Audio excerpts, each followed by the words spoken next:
Tout comme chez vous, le roi de l'ameublement dans la ville capitale. Pour vos besoins en meubles luxueux de bureaux, de salles de conférences, de jardins, de terrasses, de salons, de chambres, etc.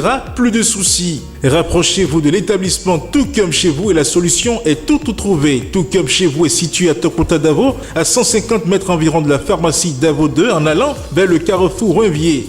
Tout comme chez vous, c'est aussi à la place de l'unité d'Akonamboué. Contact 97 33 25 43 66 21 0022. Tout comme chez vous, venez à nous pour donner du goût à votre intimité.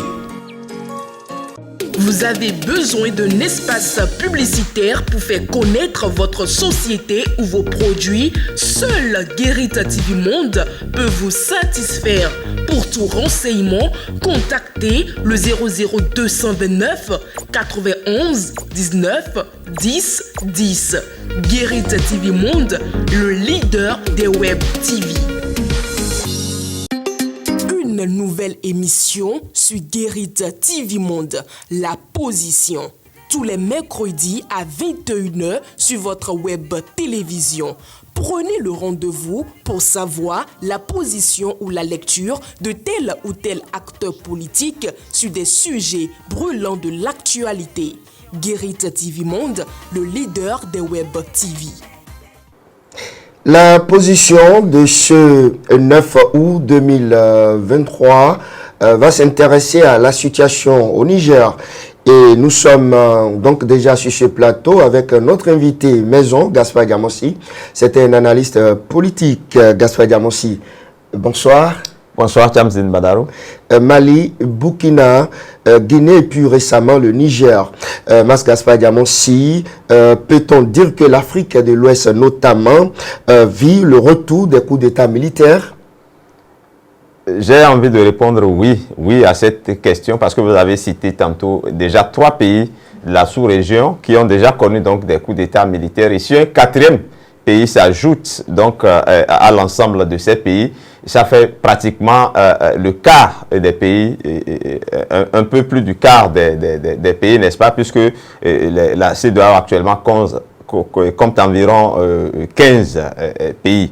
Et donc, il y a à craindre parce que c'est comme si c'est une situation qui s'étend vers les autres pays. On a envie de dire à qui le tour par rapport à cette situation, parce qu'au lieu que ça recule, ça tend à s'installer. Et quand on sait comment cela s'est passé aux indépendances, où c'est à partir d'un coup d'État que comme une traînée de poudre, ça s'est répandu vers les autres pays, on a envie de craindre, n'est-ce pas, que cela ne soit une situation qui s'étende à d'autres pays de la sous-région. Farouchement condamné par les instances sous-régionales et internationales. Nous sommes désormais à 4, Gaspard Diamossi, en intervalle de quelques mois. N'est-ce pas? C'est pas trop selon vous? Non, bon, c'est trop. Je ne sais pas si c'est trop ou pas. Ce n'est pas l'intervalle de temps qui compte. C'est le fait que cela se propage qui, à mon avis, compte. Même si c'est 5 ans après qu'il y a la situation dans 3, 4, 5, 10 pays, je crois que c'est toujours à condamner. Donc, ce n'est pas le temps, à mon avis, qui importe le plus, mais c'est le fait que la situation s'étende, que pratiquement, qu'on n'ait pas de solution pour remédier à cela. Et quand des situations comme ça adviennent et qu'il n'y a pas de solution, ça peut être vu comme un exemple. Gaspard Diamossi, y a-t-il de raisons valables aujourd'hui à avancer pour donc justifier ou faire accepter un putsch? À mon avis, il n'y en a pas. Il n'y a pas de bon putsch. Il n'y en aura pas. Il n'y en a pas, il n'y en aura pas. Un putsch, c'est un putsch. Il y a normalement une voie légale, réglementaire d'accession au pouvoir. C'est la voie des élections, c'est le suffrage universel. Toute autre voie, à mon avis, n'est pas acceptable. Donc, on ne peut pas accepter que ceux à qui nous avons confié nos âmes les retournent contre ceux qui sont élus ou contre les populations et pouvoir justifier ou accepter une pareille situation. Donc, vous ne comprenez pas donc les militaires? Vous ne voulez pas les comprendre? Non, moi, personnellement, je ne veux pas les comprendre, mais je pense aussi que ce qu'ils font est incompréhensible. Personne ne peut comprendre qu'on prenne les armes et qu'on dise qu'on a des raisons, qu'on retourne les armes qu'on leur a confiées contre un peuple, contre ses dirigeants et qu'on trouve à justifier. Il n'y a aucune situation qui peut justifier. S'il y a des problèmes, je crois que nous sommes dans la tradition africaine. Il y a toujours, comme on dit souvent, là-bas par là-bas, des situations qui peuvent permettre de s'asseoir et de les régler. La preuve, ils ont fait un coup d'État, mais ils sont obligés, tout en étant hommes en uniforme, tout en ayant les armes, ils sont obligés, n'est-ce pas, de négocier et de s'accommoder avec les civils. Quand vous prenez l'exemple du Niger, ils sont obligés de chercher un civil et de le nommer Premier ministre. Oui, donc, malgré la mauvaise gouvernance, la crise sanitaire qu'on observe souvent dans certains pays, vous ne comprenez toujours pas l'attitude des... Non, est-ce que vous pensez que la mauvaise gouvernance peut justifier un coup d'État? Je ne le pense pas. Écoutez, quand vous prenez l'exemple de ceux qui ont perpétré des coups d'État, je prends la Guinée, je prends le Burkina Faso, je prends le Mali, à votre avis, qu'est-ce qui a fondamentalement changé dans la gouvernance de ces pays depuis que ces coups d'État ont eu lieu? Allez demander aux populations s'il y a un mieux vivre. Allez demander si la bonne gouvernance est totalement acquise et acceptée dans ces pays-là. Je ne sais pas. Si vous les interrogez, peut-être qu'on aura la réponse pour savoir si ces situations-là de malgouvernance et autres peuvent justifier ces coups d'État. Et que dire de ceux qui pensent que c'est la guerre entre puissances étrangères pour le contrôle de telle ou telle partie du continent qui conduit donc à cette instabilité et d'autres qui affirment que c'est plutôt le panafricanisme poussé de la jeune génération d'Africains militaires et civils. Non, moi, j'épouserai la dernière thèse et je souhaiterais que cela soit ça, c'est-à-dire que ce soit véritablement le panafricanisme qui guide ces jeunes militaires ou ces militaires et ces hommes en uniforme qui essaient de perpétrer des coups d'État. Mais malheureusement, j'analyse ça avec des pincettes dans la mesure où aujourd'hui, ces pays-là, quand vous prenez les trois pays cités auparavant, avant le Niger, ces pays ont tendance aujourd'hui à se tourner vers une puissance que nous connaissons tous, vers la Russie. Donc, ça crédite la thèse de ceux qui pensent que c'est la guerre des puissances qui justifie, n'est-ce pas, ces instabilités qu'on a commencé par constater dans certains pays de la sous-région. Et c'est un peu comme la peste finalement et le choléra. Si vous faites ces actions-là parce que vous ne voulez plus dépendre des puissances et que c'est ce que vous évoquez pour dire c'est telle puissance ou telle puissance qui manipule les dirigeants et que nous on les fait partie et que vous voulez vous ranger vers d'autres puissances, je crois que on tourne en rond, c'est le serpent qui se mord finalement à la queue. Que pensez-vous de la position de la CEDEAO? Non, la position de la CEDEAO, à mon avis, c'est une position juste et qui peut se comprendre. On ne peut pas être une instance de chef d'État régulièrement élu entre griffes et accepter que des militaires viennent avec des armes et délogent des présidents élus. Quand vous prenez le président Patrice Talon, qui est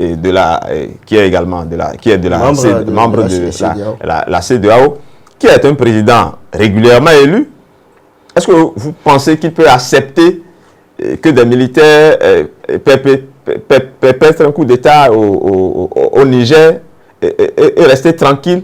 Parce que ça peut lui arriver également ici. Quand vous prenez le président de la CEDEAO, l'actuel président de la CEDEAO, le président du Nigeria, qui a été Tinubu, qui a été fraîchement élu, vous pensez qu'il peut se croiser les bras et se taire alors que la menace peut également venir chez lui au Nigeria? Je pense que c'est une position juste au niveau de la CEDEAO. Et je crois que cette instance, dans ses mécanismes, a également refusé, n'est-ce pas, la cession au pouvoir par les armes et autres situations ambiguës.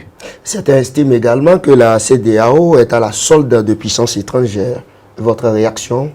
Oui, j'avais réagi tantôt par rapport à ça. C'est possible, moi je n'en sais rien. Mais cette position ne s'est pas exprimée avant le coup d'État. Donc la puissance n'a pas agi avant le coup d'État. Si une puissance agit par le biais de la CEDEAO, actuellement, c'est parce que justement cette puissance-là veut peut-être contrebalancer la puissance qui a peut-être aidé les autres également à prendre le pouvoir de l'autre côté. Donc on revient à la thèse de la guerre des puissances au niveau de ces pays-là. Les sanctions et pressions contre le junte en général, en particulier la junte militaire au Niger, pourront-elles donner les résultats escomptés par la CEDEAO et la communauté internationale? Non, c'est ce qu'il faut espérer, mais a priori, ça ne donne rien pour l'instant parce que les pressions au niveau du Mali n'ont rien donné, les pressions au niveau du Burkina Faso pour l'instant n'ont rien donné, au niveau de la Guinée également, cela n'a rien donné. Et c'est vrai que les pressions sont plus fortes au niveau du Niger actuellement. Et je ne sais pas si ça va aboutir parce que les militaires font tête baissée. Ils ont déjà nommé un premier ministre civil.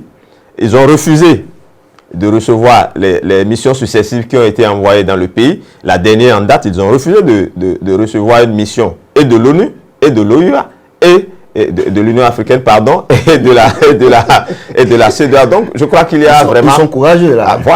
Ils sont courageux. Je ne sais pas sur quoi ils comptent. Mais malheureusement, vous avez parlé des sanctions. Malheureusement, ce sont les populations qui souffrent de ces sanctions parce qu'actuellement, c'est difficile de faire des retraits d'argent au niveau du pays. Et les produits vivriers ont commencé par être très chers. Le Nigeria, qui fournit la plupart de l'électricité au Niger, a réduit ils sont de près de 70% l'énergie envoyée au Niger. Donc, c'est les pauvres populations qui souffrent malheureusement de ces sanctions-là. Et je crois qu'il faut chercher... C'est vrai qu'il y a comme un rétropédalage au niveau de la CEDEAO. On penche beaucoup plus pour la négociation. Mais quand nous analysons également les coups d'État, quand nous citons les pays, il faut également y aller au cas par cas. Quand on prend le cas de la Guinée, c'est un président qui a déjà fait 2 mandats, qui a révisé pour faire un 3e mandat, qui a été enlevé. Et certains estiment que, bon, ce que les militaires ont fait peut se justifier. Au niveau du Burkina et du Mali, par exemple, au niveau du Mali, je crois que c'est une situation due à des troubles dans le pays, à une certaine insécurité qui a amené à faire partir le président. Au niveau du Burkina, c'est une certaine inaction que les gens reprochaient au président par rapport notamment à la menace terroriste. Donc les cas ne sont pas les mêmes. Au Niger, je ne sais pas ce qui est fondamentalement reproché au président pour que le coup d'État advienne. Mais comme je l'ai dit tantôt, c'est les populations qui souffrent finalement Gaspard Diamossi, dans cette crise qui secoue le voisin nigérien, comment appréciez-vous la position de notre pays, le Bénin? Et donc déjà, il faut que cette position-là soit suffisamment claire. Je ne suis pas à peu près sûr que la position du Bénin est une position claire. Quand bien même j'ai entendu le ministre des Affaires étrangères se prononcer de façon claire et nette sur la situation. Dans un premier temps, nous avons entendu dire que c'est le président béninois qui était envoyé et comme un médiateur au niveau du Niger et qu'il s'est envolé pour le Niger. Finalement, il ne s'est pas envolé et pour le Niger. Ce qui est sûr, à travers ce que nous entendons, le Bénin a une position catégorique sur cette question-là. Le Bénin estime que le président Bazoum, pour utiliser l'expression du ministre des Affaires étrangères, a été kidnappé, a été pris en otage et qu'il faut le libérer. Je crois que c'est jusque-là la position du Bénin. Mais quand vous observez un peu par rapport à l'actualité, vous allez constater que c'est une situation qui tend, c'est une position qui tend à s'adoucir. On n'est plus à 100% comme au début là pour aller faire la guerre, pour aller déloger les militaires. Aujourd'hui, je crois que on tend beaucoup plus vers une résolution diplomatique de cette situation-là au Niger. Et je crois que le Bénin est le pays le plus touché, apparemment, parce qu'il paraît qu'il y a beaucoup de Nigériens ici. J'ai ouï dire qu'il y a environ 16% de la population du Bénin qui serait constituée de Nigériens, je n'ai pas vérifié, mais de part et d'autre du Niger et du Bénin, les populations s'entremêlent et donc nous sommes des frères. Voilà, et nous sommes touchés. En dernier ressort, Gaspard Diamossi, oui. Croyez-vous à une intervention militaire pour déloger les putschistes du Niger, comme l'a indiqué l'institution sous-régionale? Oui, au début, l'institution l'a dit de façon ferme. Mais dans l'évolution, vous allez constater qu'il y a comme un recul dans cette position. Y aura-t-il intervention militaire ou pas? Je n'en sais rien.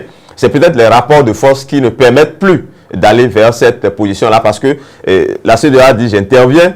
Le Niger a reçu le soutien d'un certain nombre de pays comme le Burkina Faso, comme le Mali, le Tchad, l'Algérie et autres ne sont pas pour une intervention. Donc quand vous observez cette situation-là, vous vous dites si on ne sait pas faire, on va aboutir à un affrontement entre plusieurs pays de la sous-région et ça peut faire embraser complètement la sous-région ouest-africaine.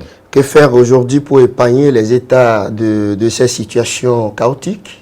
Oui, que faire? Vous avez évoqué tout à l'heure certaines raisons. Non, la première, c'est d'abord une gouvernance saine. Une gouvernance saine, c'est la première. Et je crois que l'autre chose aussi, c'est qu'il faut respecter les constitutions, il faut respecter les lois de nos pays, parce que cela part de là.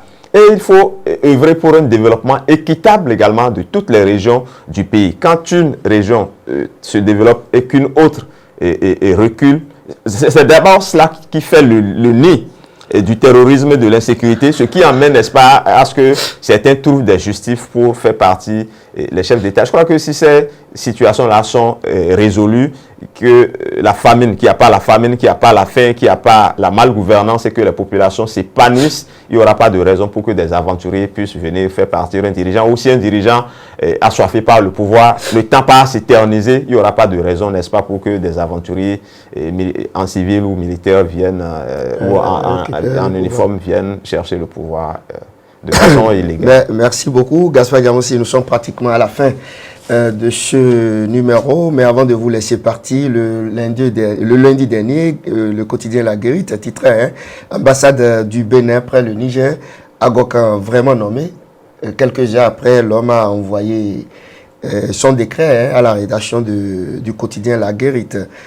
On sait qu'il est désormais nommé, mais dans ce contexte-là, est-ce que Agokan, l'ambassadeur Agokan aura la chance de se rendre véritablement au Niger? Si c'est une chance de se rendre au Niger. Non, je crois qu'il est nommé. Il est nommé. Oui, il est nommé. La semaine dernière, il a fait le tour de toutes les institutions, de pratiquement toutes les institutions, la Cour constitutionnelle, la Cour suprême, l'Assemblée nationale, la HAC, le médiateur de la République et autres pour aller et prendre conseil chez ses présidents d'institutions. Donc, il est véritablement nommé. Et quand je l'ai écouté, il n'appréhende pas autrement sa mission au Niger. Je pense qu'il a la tête sur les épaules. Il pense qu'il peut se rendre au Niger. Mais pour l'instant, il est encore au pays. Il attend le mot d'ordre du chef de l'État. Même dans ce contexte-là, je crois qu'il n'a pas peur d'affronter cette mission-là. Pourquoi pas? Peut-être qu'il a sa part à jouer dans la résolution de cette crise. Et le connaissant, c'est quand même un fin négociateur. C'est quelqu'un qui a, comme je l'ai dit tantôt, qui a la tête sur les épaules. C'est un jeune cadre qui sait où il va, qui sait où mettre les pieds et qui pourra peut-être jouer sa partition dans la résolution de cette situation. Ça, c'est une grosse publicité pour l'ambassadeur Agokan. Non, si vous le dites, je pense que ce que j'ai dit est réel. Merci beaucoup. Nous sommes définitivement à la fin de ce numéro de votre émission La Position, Gaspard Diamossi. Et votre conclusion très rapidement? Non, ma conclusion, c'est d'abord de vous remercier de m'avoir invité. Ce n'était pas évident de m'avoir invité sur cette émission et de dire qu'il ne faut pas que notre continent s'enlise dans ce genre de situation de crise inutile. Parce que vous allez observer qu'il y aura une transition, quel que soit Alpha au Niger, parce que les militaires ne vont pas s'éterniser au pouvoir. Et finalement, de transition en transition, vous allez retrouver un civil qui va prendre les pouvoirs. On va vous dire qu'on a organisé des élections. Et quelques temps après, si on y prend garde, un autre militaire viendra encore faire un coup d'État. C'est comme si nous tournons en rond. Et tout ça, là, c'est que nous perdons du temps et on ne se développe pas suffisamment pour que nos peuples, les peuples les Africains puissent véritablement s'épanouir. Merci beaucoup, Gaspard Diamossi. C'est moi qui vous remercie. Voilà, c'est définitivement terminé pour ce jour, mercredi 9 août 2023. Votre émission, La Position, a parlé de la situation au Niger. Vous venez donc de suivre la position de Mas Gaspard Diamossi sur la question. Merci à vous et on se donne rendez-vous mercredi prochain, si Dieu le veut, pour un autre numéro. Bonsoir chez vous. Sur votre web télévision, prenez le rendez-vous pour savoir une nouvelle émission sur Guérite TV Monde, La Position. Tous les mercredis à 21h sur votre web télévision. Prenez le rendez-vous pour savoir la position ou la lecture de tel ou tel acteur politique sur des sujets brûlants de l'actualité. Guérite TV Monde, le leader des web TV.